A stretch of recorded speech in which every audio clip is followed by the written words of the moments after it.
Good morning mga amigo, green tea po. So, ngayong umaga ay wala pong piyesta sa amin. Ito po yung ginagawa natin is mag-sterilize tayo ng ating seedling trays na mayroon lang soil medium, no? So ito po, mainit na tubig.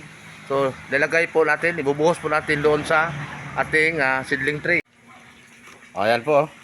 So, nag-sterilize tayo ng ating seedling trays na kung saan may laman ng soil medium. So, itong soil medium natin ay binilad natin to sa araw para matanggal yung bakterya, and then pagkatapos na ilagay sa seedling tray, kailangan nating paluapan kaagad ng mainit na tubig na naman para siguraduhin hindi po ito mapagmulan ng fungus. Kadalasan na natitira ng nagsimula ang fungus, yung mga tatawag nating wilting dito po sa seeds natin sa ating foundation. Ito po yung importante. Ito po isa sa mga prevention natin sa ating wilting. Dahil alam naman natin yung wilting ay wala pong gamot yan. At prevention lang po yung kaya natin gawin.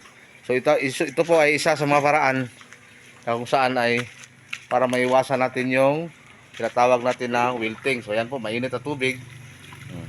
Ayan lang. Ayan po.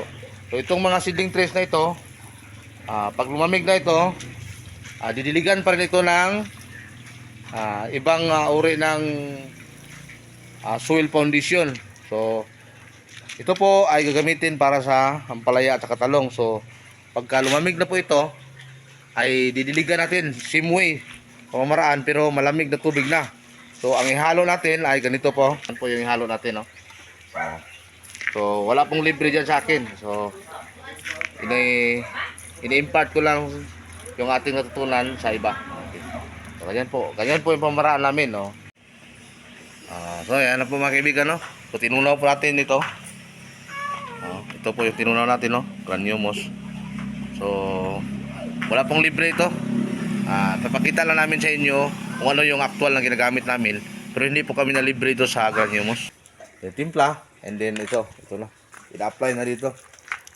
Tapos na po itong na-sterilize ng mainit na tubig, no? So tapos na po. So dito na naman tayo sa malamig na tubig, pero may kasama ang graniumos.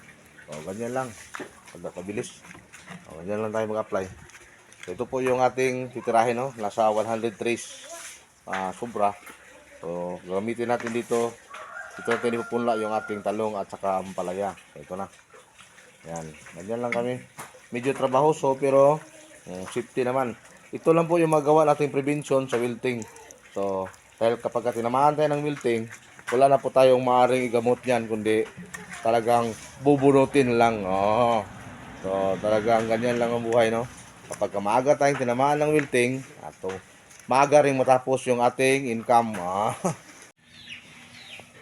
So ito po yung ating yung ating mini nursery. So improvise lang ito. Ito po, so kasya na po dito ang 100 trays. So yung ating seeds diyan, katapos doon kumbaga ma-sterilize yung doon ang ating mga seedling trays na may soil medium na, bubunutin na po natin yung ating mga seeds dyan, no? At ilagay natin sa seedling trays. So after 20 days or more, pwede nating itanim na yung ating seedling. So ito, made of lang tong nursery natin. Yung bubong is lang, kapal, then may seed net din tayo. So sa ating mga may mahilig dyan na viewers ng mga bago, paki-subscribe sa ating YouTube channel, Green Tea Farm Inputs. And then sa may mga tanong, pakipadala lang sa tanong. And marami na po tayong upload dyan sa ating YouTube channel regarding sa pagpapalaki at pagbunga ng halamang talong at ampalaya. So hanggang dito na lang. Good morning at buhay ng lahat.